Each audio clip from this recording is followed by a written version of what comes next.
A very good morning to all of you and this is your प्यारा सा channel love you chemistry and myself R K Rajput. So guys आज हम आपके लिए लेके आए हैं एक नया topic that is your electromagnetic radiation. So first of all what is electromagnetic radiation and after then we will go through what was the electromagnetic theory which was given by Maxwell। सो फिर हम उससे बाद में क्या करेंगे, उससे बाद में फिर हम जाएंगे फिर क्वांटम पे थोड़ा सा, और क्वांटम से बाद में फिर हम बोहर का जो एटॉमिक मॉडल था वहाँ पे देखेंगे, और हाइड्रोजन स्पेक्ट्रम देखेंगे। और जो ये है आपका, ये हम कर किस लिए रहे हैं, क्योंकि जो आपका गेट का सिलेबस है एक्सेल वाला, उसमें ये एक टॉपिक है। सो चलो स्टार्ट करते हैं। सो फर्स्ट ऑफ ऑल इलेक्ट्रोमैग्नेटिक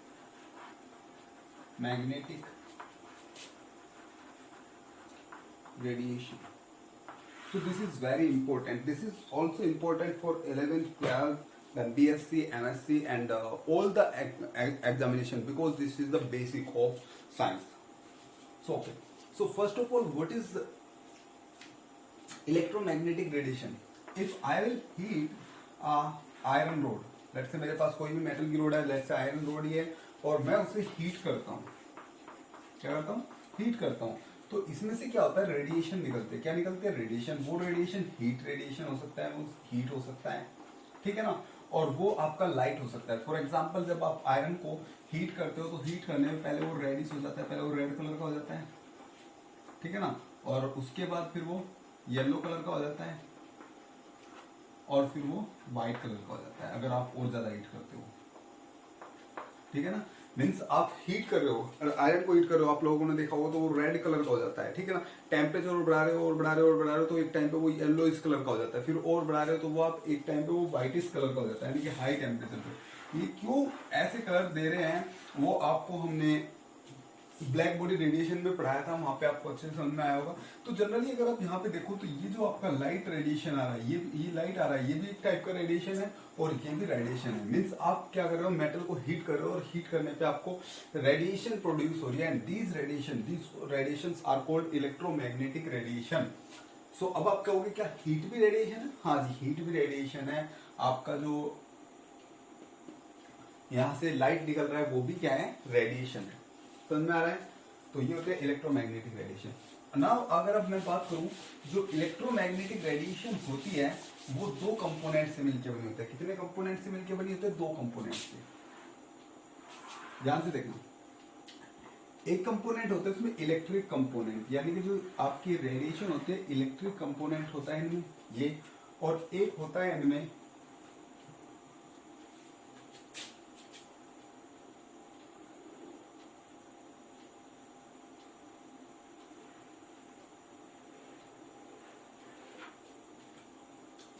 एक इनमें इलेक्ट्रिक कंपोनेंट होता है, ये आपका ये वाला आपका इलेक्ट्रिक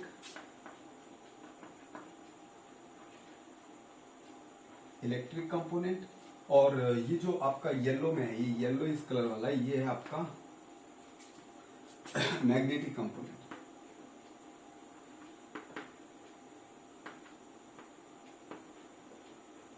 क्या है? Magnetic component. और जो ये दोनों कंपोनेंट होते हैं, electric component and magnetic component, ये दोनों एक दूसरे के परपेंडिकुलर होते हैं। कैसे होता है? लेट्स से अब मेरा ये रेडिएशन है और रेडिएशन का डायरेक्शन ऑफ प्रोपेगेशन ये है, मींस आप लोगों की और डायरेक्शन ऑफ प्रोपेगेशन, यानी कि इस टाइप से आपकी डायरेक्शन है। तो जो लाइट होगा उसमें जो इलेक्ट्रिक होगा, अब यहाँ पे आप समझो, उसमें जो आपका इलेक्ट्रिक होगा मीन्स इलेक्ट्रिक कंपोनेंट, वो अगर ऐसे है मीन्स इस टाइप से है, तो जो मैग्नेटिक होगा वो इस टाइप से होगा। यानी कि ये दोनों एक दूसरे क्या होना चाहिए, परपेंडिकुलर। अगर मैं प्लेन देखूं तो इलेक्ट्रिक प्लेन ये वाला है और मैग्नेटिक ये वाला है, तो दोनों एक दूसरे क्या होंगे, परपेंडिकुलर। और ये दोनों जो आपका डायरेक्शन ऑफ प्रोपेगेशन है, क्या है, डायरेक्शन ऑफ प्रोपेगेशन, जो डायरेक्शन ऑफ प्रोपेगेशन है उसके परपेंडिकुलर है। तो यहां तक आप लोगों को समझ में आया? इसी क्योंकि इसमें आपका दो कंपोनेंट है, electric component and magnetic component, इसलिए इन रेज को कहा जाता है इलेक्ट्रोमैग्नेटिक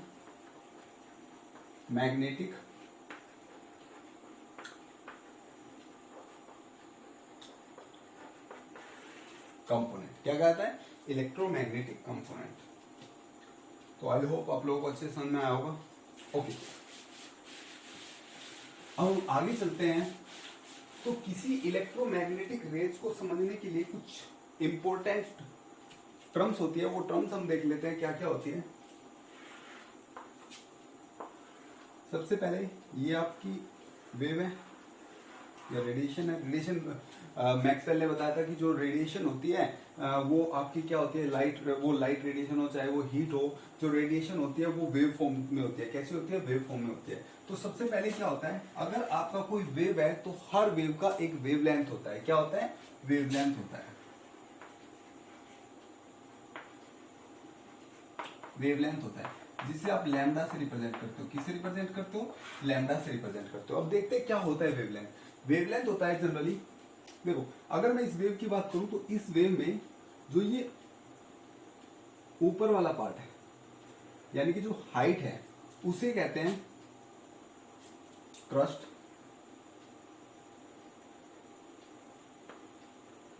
क्या कहते हैं? क्रस्ट। और जो नीचे वाला पार्ट है ये थ्रस्ट। क्या कहते हैं? थ्रस्ट। देखो ऊपर वाले पार्ट को यानी कि जो आपका हाइट वाला पार्ट है ऊपर वाला यानी कि पॉजिटिव डायरेक्शन में जो पार्ट है उसे क्रस्ट कहते हैं, और जो नेगेटिव डायरेक्शन में पार्ट है उसे क्या कहते हैं?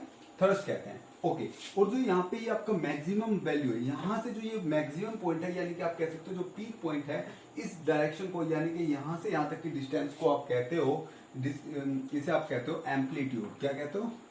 Amplitude means amplitude of the wave is nothing but this maximum distance is called amplitude and represented by, समझ में आ रहा है?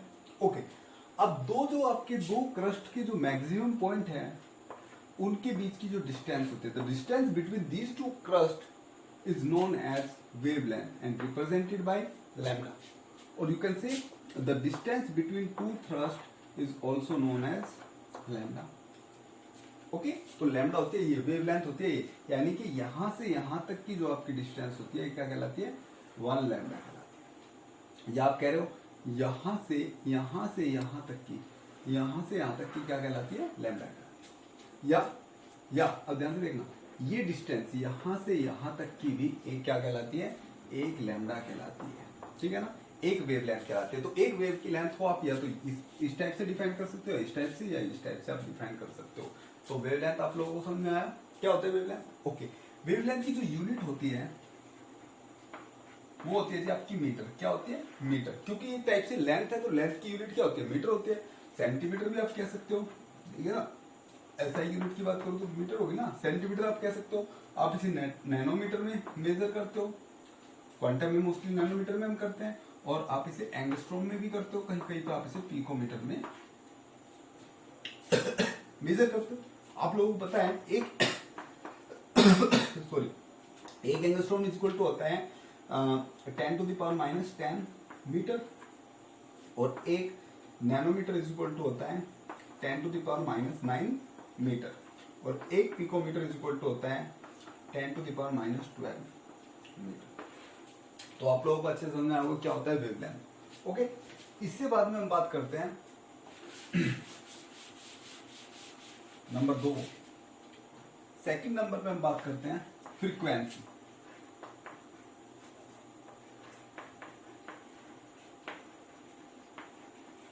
किसकी बात करते हैं सेकंड नंबर पे? फ्रीक्वेंसी की बात करते हैं। And frequency is represented by new. New कुछ नहीं करना है, वी बनाना है, वी टाइप से, और ऐसे कर देना है, this is nu. Okay, so what is frequency?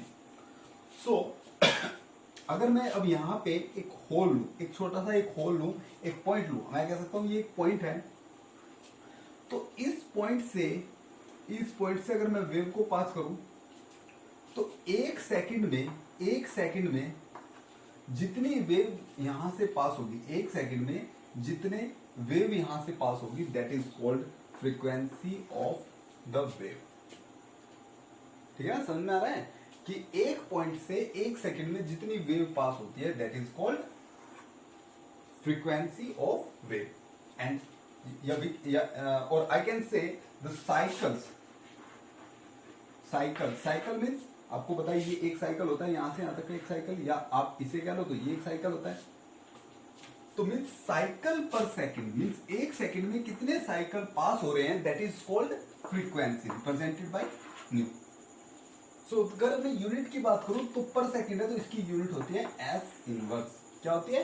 S inverse. या आप साइकिल पर सेकंड कह सकते हो, और साइकिल पर सेकंड को ही हर्ट्ज कहते हैं, तो आप इसे हर्ट्ज भी कह सकते हो। तो इसकी यूनिट हर्ट्ज भी होगी हम आगे, और सेकंड इनवर्स भी यूज करेंगे। समझना है? ठीक है ना? ओके। इससे बाद में हम बात करते हैं स्पीड ऑफ रेडिएशन। स्पीड किसकी बात करते हैं? नंबर 3 पे स्पीड। ये टर्म अच्छे से समझ में आनी चाहिए, speed. So what is speed? Represented by small v। What is speed? Speed is nothing but the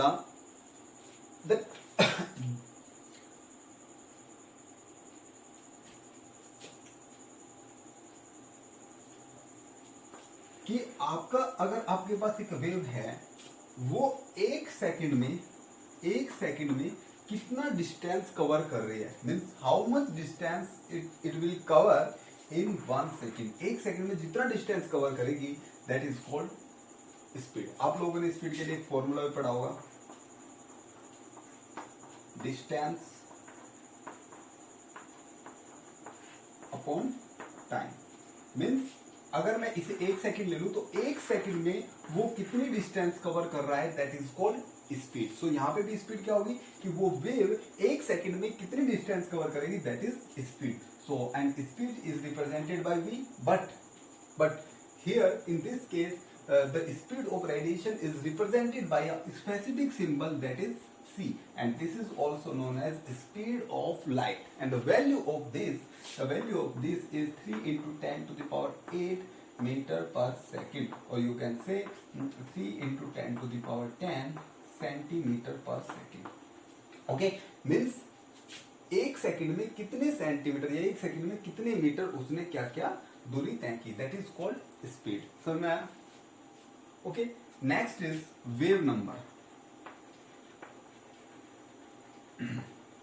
wave number and number 4, and this is represented by nu bar. What? Nu bar. Okay, this is represented by nu bar. And what is wave number? Wave number is nothing but reciprocal. This is the reciprocal of wavelength. Means this is just reciprocal of wavelength. Wavelength को आप उल्टा कर दो, that is called 1 by wavelength is called wave number. ठीक है ना? That is called wave number. Now the unit of wavelength is centimeter. So the unit of nu bar or wave number is centimeter inverse. So you can say that is meter inverse, or you can say that is nanometer inverse, or you can say that is picometer inverse, as you want to calculate, in which form you want to calculate. Okay, so the unit is centimeter inverse or meter inverse. So this was the wave number. Now there are some relations between these terms, and those are, the first relation is nu is equal to c upon lambda, where what is nu? This is nothing but frequency. And what is c? C is the speed of light. इसकी value मुझे पता भी है, 3 to 10 to the power 8 meter per second, and this is the wavelength. Now how you can say? So what is the unit of speed of light? Is meter per second, and what is the unit of lambda? Is meter. So meter will cancel out by meter, you will get 1 by second, that is second inverse, and this is the unit of frequency. Means you can write frequency is equal to c by lambda. Now mu is equal to c into 1 by lambda, you can write. Okay, and what is 1 by lambda? 1 by lambda is nu bar, so c into nu bar. Got it? And the unit of c is meter per second, or unit of nu bar is meter inverse, so that will be cancelled out, so second again second inverse. Got it? Now there is another formula of energy. The formula of energy is E is equal to S nu. We will study it before some time. हम इसे पढ़ेंगे थोड़ी देर के बाद में या next video में, जब भी हम बोहर का मॉडल करेंगे उसमें हम इसे अच्छे से समझेंगे क्या होता है ये। बस अभी आप समझ लो, E इज इक्वल टू होता है H new. What is h over here? H is called Planck constant. What is h? H is Planck constant and nu is frequency, and the value of Planck constant is 6.6 into 10 to the power minus 34 joule second. Got it? Now h, what is nu? Nu is nothing but c by lambda. You can write h c by lambda, and E is equal to h c. What is 1 by lambda? 1 by lambda is nu. You can write like this. Okay. Now some unit conversion are there. So pause करके आप note कर लेना, कुछ unit conversion पढ़ते हैं। Unit conversion, okay. So what is the unit for H? For H unit is unit. Unit for H is joule second. What is unit? Unit is joule second. Unit for nu is second inverse. Unit for V, or you can say C, meter per second. Unit for lambda is meter, or you can say centimeter, and unit for nu bar is centimeter inverse. Okay. Now energy is what? Energy is H nu. Now this energy in, what is the unit of h? H is joule second, and unit of nu, what is the unit of nu? Is second inverse. So second inverse second cancel out, so you will get joule. So the unit of energy over here is joule.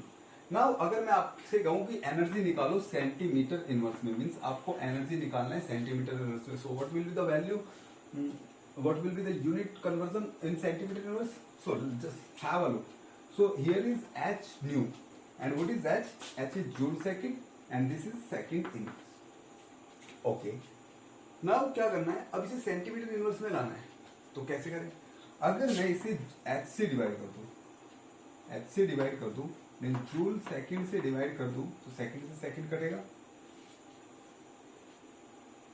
और second inverse से second inverse करेगा, और multiply कर दूं इसमें किससे?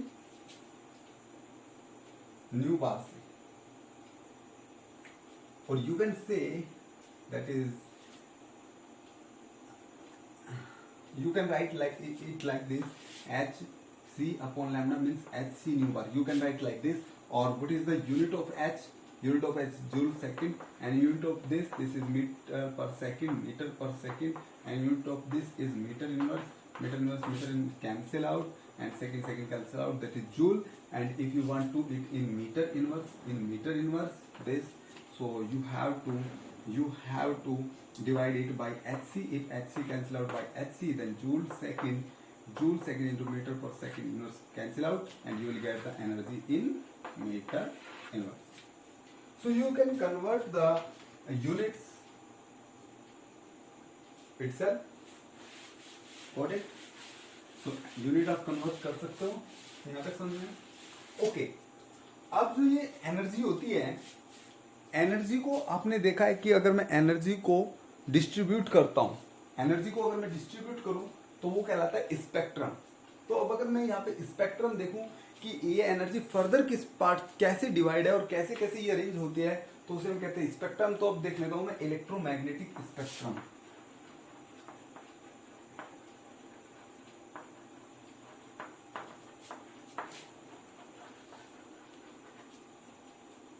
तो अच्छे समझना, ओके। तो इसमें सबसे पहले होती है गामा रेज,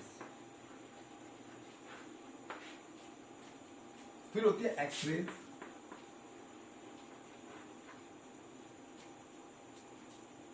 फिर होती है यूवी रेज यानी कि अल्ट्रावायलेट यूवी रेज, फिर होती है विजिबल रेज,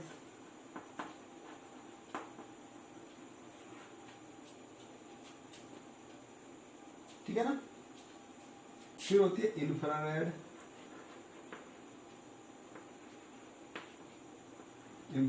रेज, फिर होती है माइक्रोवेव, और लास्ट में होती है आपकी रेडियो वेव्स। अब अगर मैं इसकी बात करूं तो देखो ये सब क्या है, ये सब इलेक्ट्रोमैग्नेटिक वेव्स के पार्ट है, इलेक्ट्रोमैग्नेटिक रेडिएशन है सब। बस हमने क्या किया है, इन सबको हमने लैम्डा और यू कैन से एनर्जी और यू कैन से फ्रीक्वेंसी के बेस पे इन सबको क्या कर दिया है, डिस्ट्रीब्यूट कर दिया, डिवाइड कर दिया फर्दर, और इन्हें अच्छे से अरेंज किया हुआ है। तो अगर मैं बात करूं इधर से इधर जाने पे वेवलेंथ इंक्रीज होती है।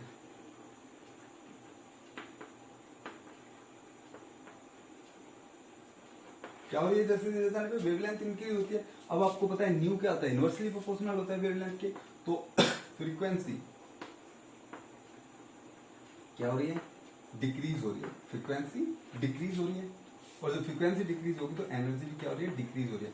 मीन्स सबसे ज्यादा एनर्जी की अगर बात करूं तो इसकी एनर्जी सबसे ज्यादा होती है गामा रेज की, और इसकी एनर्जी सबसे कम होती है। वैसे तो यहाँ पे कॉस्मिक रेज भी आती है,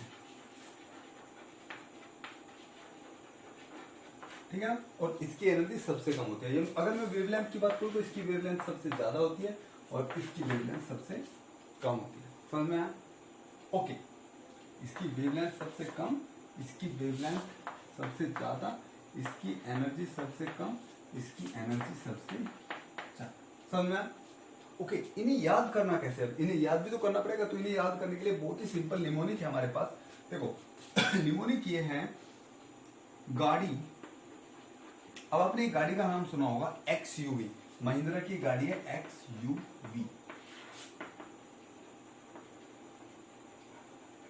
ठीक है ना। तो हमने निमोनिक क्या बनाया, गाड़ी XUV इन माई रेंज, इन माई, ये इसका निमोनिक है, गाड़ी XUV इन माई रेंज। देखो कैसे होता है, गाड़ी का हम G ले लेते हैं, means gamma rays, X is vote, gamma rays हो गया, X is vote, X ray, U is vote, UV means ultraviolet rays, V is vote, visible raise, और इन से I ले लिया, I is vote, infrared, and my से M ले लिया, M is vote, microwave, and R is vote, radio wave. Means गाड़ी XUV in my range. Got it?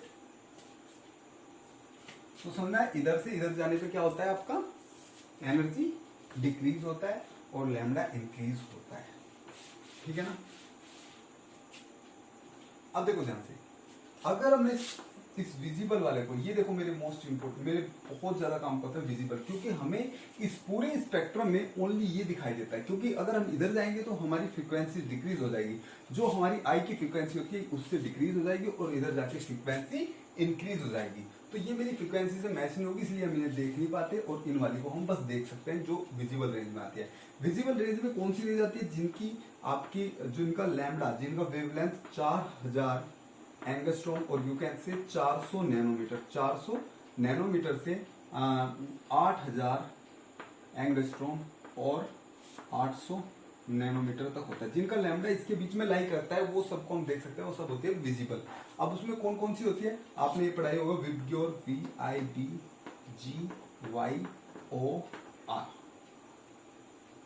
YO और R, ये पढ़ाई होगा। जहां पे आपकी वाई क्या होती है, violet, indigo, blue, green, yellow, orange and red, ये पढ़ा होगा आपने, ठीक है ना। ओके, इसमें भी क्या है, इधर से इधर जाने पे, इधर से इधर जाने पे लैम्डा इंक्रीज कर रहा है। क्या इंक्रीज कर रहा है, लैम्डा, और फ्रीक्वेंसी एंड एनर्जी क्या कर रही है, डिक्रीज कर रही है। मीन्स इसकी एनर्जी सबसे कम, या फ्रीक्वेंसी सबसे कम होती है, और लैम्डा इसका सबसे ज्यादा होता है। इसका लैम्डा आपका सबसे कम होता है, और एनर्जी और फ्रीक्वेंसी सबसे ज्यादा होती है इन सब में, ठीक है ना, समझ आ रहा है। अगर हम इनका एक एग्जांपल ले, मैं लेता हूं ब्लू और रेड वाले का। तो रेड वाले का सबसे अच्छा एग्जांपल ये है कि इसकी लैम्डा कैसे, आपका लैम्डा बड़ा होने, जो इसका लैम्डा है वो सबसे ज्यादा होता है, उसका एग्जांपल सबसे अच्छा है कि जितने भी सिग्नल्स होते हैं उन सब में रेड कलर यूज किया जाता है। क्यों? क्योंकि रेड का वेवलेंथ बहुत ज्यादा है, रेड का वेवलेंथ ज्यादा है तो मैं उसे बहुत दूर तक देख सकता हूँ, वो बहुत दूर तक हमें विजिबल होगी, ठीक है ना। अगर मैं ब्लू और रेड को एनर्जी का देखूं तो देखो, आपके यहाँ पे गैस पे खाना बनता है, ठीक है ना, गैस पे, एलपीजी गैस पे खाना बनता है, और दूसरा आपके यहाँ पे आग में भी खाना बनता है, ठीक है ना, फायर में भी खाना बनता है। आग में, कैसी आग में? लकड़ी की आग में, जिसे हम चूल्हा कहते हैं। चूल्हा में भी आपके यहाँ पे खाना बनता है, ठीक है ना, मिट्टी का चूल्हा में। आज ये तो पता नहीं कि तुम सबने देखा है या नहीं देखा है, तो मिट्टी के चूल्हे में भी कहीं कहीं पे खाना बनता है। इसमें क्या होता है, हम लकड़ी वगैरह, उपलो वगैरह को जलाते हैं तब बनता है, इसमें हम गैस, एलपीजी गैस से बनाते हैं। तो इसकी आपने फ्लेम देखी होगी, इसकी जो फ्लेम होती है वो ब्लू कलर की होती है। कैसे कलर की होती है? ब्लू कलर की। और इसकी फ्लेम रेड कलर की होती है। रेड कलर की अगर फ्लेम है तो एनर्जी कम होगी, और इसकी अगर ब्लू कलर की फ्लेम है तो एनर्जी ज्यादा होगी। ज्यादा एनर्जी होने के कारण इस पे खाना जल्दी पकता है और चूल्हे पे खाना थोड़ा लेट पकता है, ठीक है ना, समझ में आ रहा है आप लोगों को? तो आई थिंक आप लोगों को अच्छे से समझ में आ रहा है। तो ये था आपका जो क्लासिकल थ्योरी थी रेडिएशन की, कि रेडिएशन कैसे हमने पिछली जो हमने पहले लेक्चर में पढ़ा था, ब्लैक बॉडी रेडिएशन पढ़ी थी, और वहां पे हमने फोटो इलेक्ट्रिक इफेक्ट पढ़ा था। उसमें हमने देखा था कि कैसे आपकी जो वेव होती है वो कैसे वेव आपकी पार्टिकल नेचर रखते हैं, तो हमने पार्टिकल नेचर पढ़ा था। यहाँ पे आज मैंने आपको क्लासिकल नेचर भी बता दिया कि वेव का क्लासिकल नेचर मीन्स आपका मैक्सवेल का थ्योरी आपको बता दिया है, ठीक है ना। तो अब आपको अच्छे से वो समझ में आएगा। तो आप क्वांटम थ्योरी वहां से पढ़ सकते हो, प्लैंक्स क्वांटम थ्योरी, और ये आपकी मैक्सवेल की क्लासिकल थ्योरी होगी। आपको इससे अच्छे समझ आएगा। इससे बाद में फिर हम आपका स्टार्ट करेंगे बोहर का मॉडल, और बोहर का मॉडल से जैसे ही बोहर का मॉडल खत्म होगा फिर हम स्पेक्ट्रम देखेंगे। आपका जो रदरफोर्ड का मॉडल था वो फेल क्यों हो गया था? रदरफोर्ड का मॉडल इसीलिए फेल किया था कि वो हाइड्रोजन स्पेक्ट्रम को क्या नहीं कर रहा था, वो हाइड्रोजन स्पेक्ट्रम को वेरीफाई नहीं कर रहा था, सॉरी हाइड्रोजन स्पेक्ट्रम को दिखा नहीं पा रहा था वो, ठीक है ना, हाइड्रोजन स्पेक्ट्रम के बारे में वो बता नहीं पा रहा था, यही तो था। ओके, और भी बहुत सारी चीज थी, जैसे कि आपने देखा था यहाँ न्यूक्लियस था, आपका चार्ज पार्टिकल घूम रहा है, अगर आपको पता है चार्ज पार्टिकल घूम रहा है, तो according to Maxwell electromagnetic theory की अगर कोई चार्ज पार्टिकल घूम रहा है तो वो क्या करेगा, एनर्जी इमिट करता है। अगर वो एनर्जी इमिट करेगा तो उसकी एनर्जी कम होगी और वो फाइनली आके न्यूक्लियस में गिर जाएगा, जो गलत है, बिल्कुल सरासर गलत है। तो आपने कहा था रदरफोर्ड की थ्योरी यहाँ पे फेल होगी थी, उससे पहले जो थ्योरी थी वो हम पहले ही फेल कर चुके थे, ठीक है ना। तो हम फिर सीधा किस पे आगे, हम फिर पढ़ेंगे बोहर, नील्स बोहर की थ्योरी, नील्स बोहर की थ्योरी। तो नील्स बोहर की थ्योरी में फिर कुछ ड्रॉबैक्स, जो इसने क्या किया, इसने ड्रॉबैक्स कॉल की, किसकी, नील्स बोहर ने रदरफोर्ड की जो ड्रॉबैक्स थी उनको सोल्व किया। फिर नील्स बोहर की थ्योरी में भी कुछ ड्रॉबैक्स आएगी, जिन्हें हम फिर आपका आगे क्वांटम थ्योरी पढ़ेंगे। क्वांटम थ्योरी और क्वांटम थ्योरी आपका सब आपको सॉल्यूशन दे देगी, ठीक है ना। तो आई होप आप लोगों को अच्छे समझ में आ रहा होगा। तो ये चीजें अब हमने पढ़ ली है, इसके बाद में हमें बोहर का मॉडल बहुत अच्छे से समझ में वाला है, और फिर उसके बाद में हम हाइड्रोजन स्पेक्ट्रम पढ़ेंगे। वैसे तो हाइड्रोजन स्पेक्ट्रम पहले आया था बोहर से, लेकिन हम उसे अच्छे से समझने के लिए, बहुत अच्छे से समझने के लिए हम क्या करेंगे, पहले बोहर मॉडल को पढ़ेंगे और उसके बाद में हम क्या पढ़ेंगे, हाइड्रोजन स्पेक्ट्रम पढ़ेंगे। And that class will be very important for you guys, जो आप जिसने एक्सेल में क्या रखा है, नेट का फॉर्म रखा है। और ये classes 11th 12th BSc MSc सभी एग्जाम्स, गेट नेट सब के लिए बहुत ज्यादा इंपॉर्टेंट है, ठीक है ना। तो प्लीज लाइक करो, शेयर करो, सब्सक्राइब करो। Bye bye, thanks.